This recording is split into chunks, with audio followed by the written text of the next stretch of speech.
Harvard students aren't smarter than you.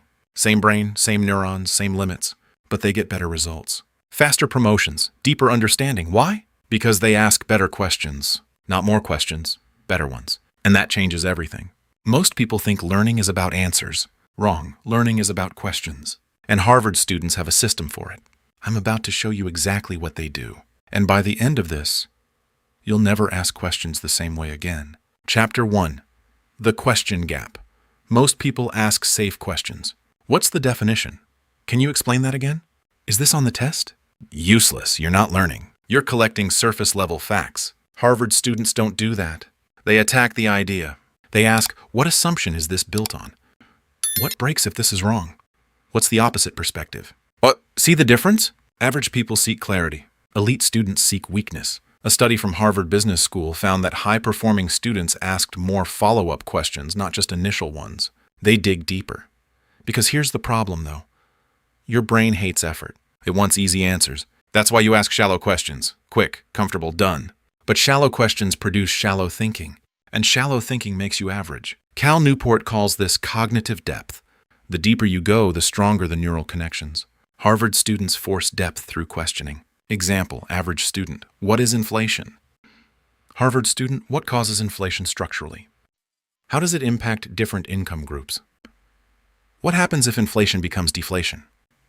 Same topic, completely different brain activity. One memorizes, the other understands. And understanding is what sticks. But here's the thing, even good questions aren't enough. You can ask smart questions and still learn slowly.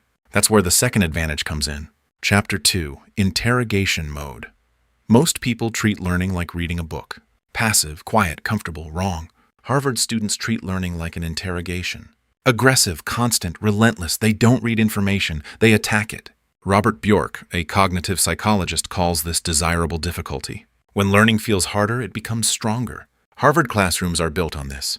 Cold calling, case method, no hiding. You walk into class unprepared, you get exposed. Professor calls your name. What would you do? No notes, no script, no safety. You think, you struggle, you answer. And that struggle? That's the learning. Research from Make It Stick shows that active recall beats passive review every time. Reading feels productive. It's not. Testing yourself feels uncomfortable. That's why it works. Harvard students simulate this constantly. Even alone, they close the book. They ask themselves, explain this out loud. If I had to teach this, how would I do it? If this is wrong, why? They turn studying into a conversation, a fight, not a lecture. And here's the other thing. They want to be wrong. Yeah, you heard that right. Most people avoid mistakes. Harvard students chase them.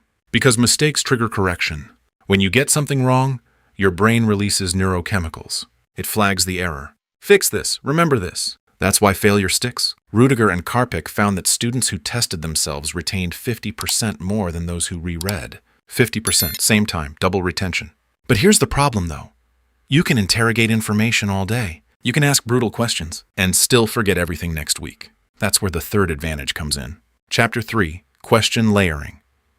Most people ask one question. Get one answer, move on. That's why they forget. Harvard students layer questions. They stack them, one idea, 5 angles, 10 perspectives. They don't stop at understanding.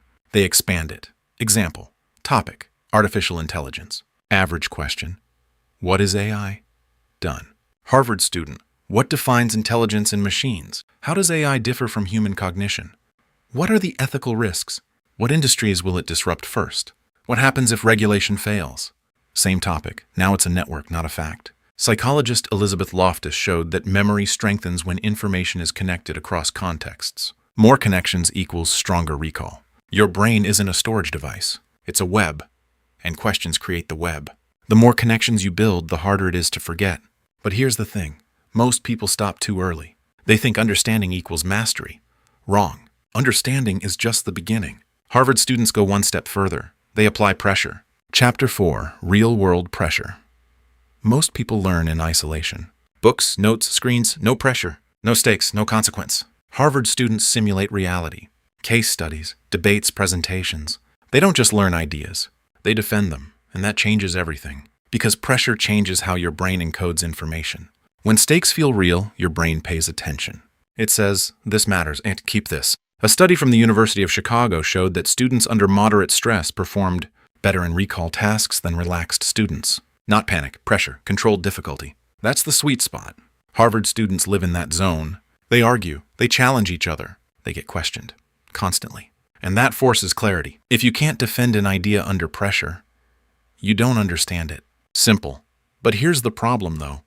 Most people never train this. They study quietly, alone. No friction, no resistance. So when real situations come, they freeze. Because they never practiced thinking under pressure. Harvard students do, every day. Mid-video trigger. At this point, you're starting to see it. Better questions equals deeper thinking. Deeper thinking equals faster learning. But if you don't train this consistently, you'll forget it. Hit subscribe before you forget. We build smarter brains here. Chapter 5. The meta question. Now here's the final level, the one that separates Harvard students from everyone else. They question the question itself. Yeah, most people never do this. They accept the frame. They stay inside it. Harvard students break it. Example. Instead of asking, how do I solve this problem? They ask, why is this the problem? Who defined it this way? What if the problem is wrong? This is called second-order thinking. Ray Dalio talks about this. Thinking about thinking, not just solving, but redefining. And this is where unfair advantage comes from, because most people are playing the game. Harvard students are rewriting the rules. Example, average person. How do I get a better job? Harvard student, why do jobs exist this way? What alternatives are there? Can I bypass the system entirely? Now you're not just improving, you're escaping the system. That's power. And that starts with one thing, better questions.